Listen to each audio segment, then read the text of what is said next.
Ayan, good evening sa tanan. Eto, nagdala po kami. Pagdating namin sa Pagayan, galing kami sa sa Claveria.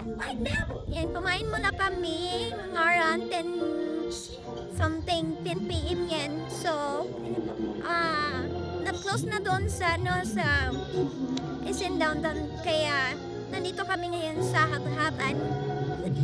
Habhab Grill. Kaya dito kami kumain kasi nagugutom na yung kapatid kong buntis. Kaya ayan, kumain na kami with my parents and sister and brother and his kiddos and his wife also. Ayan, so happy eating everyone! So, yan. Update lang to kasi nakalimutan ko na to siyang yan. Ngayon ko lang siya nakita na. So, nung na-review ko siya na hindi ko pa pala siya na-upload kaya yan, ginawan ko na yung siya na voice over para ayan, para may share ko sa inyo kung ano mga ganap namin nung time na nag road trip kami going to Korea.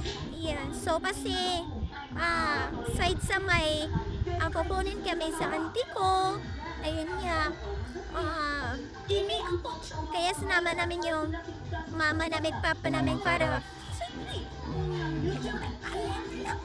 alam, yan, makalaag na lang din doon kasi pa ma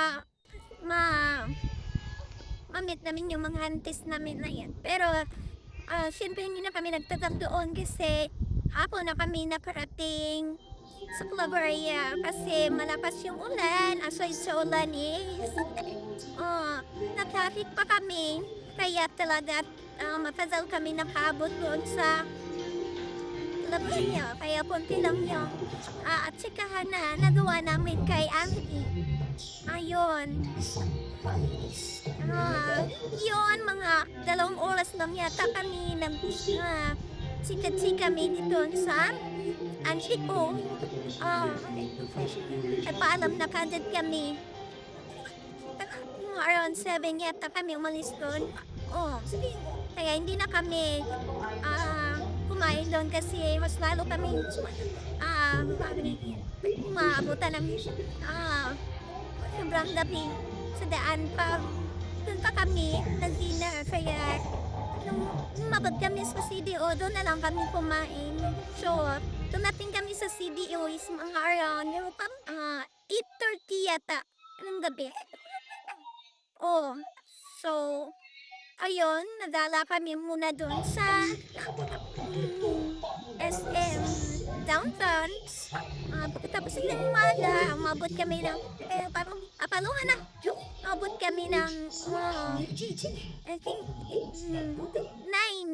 Yes, mga 9 na something. So, sabi nila, hindi na sila nagsiserve ng dining. So, take out na lang daw yung naisip nila. Kaya, umalis na lang kami doon sa SM. Kaya, ito, since na, restaurant na mas tingin yung ganon. Kaya dinala po sila. Ayun ang bike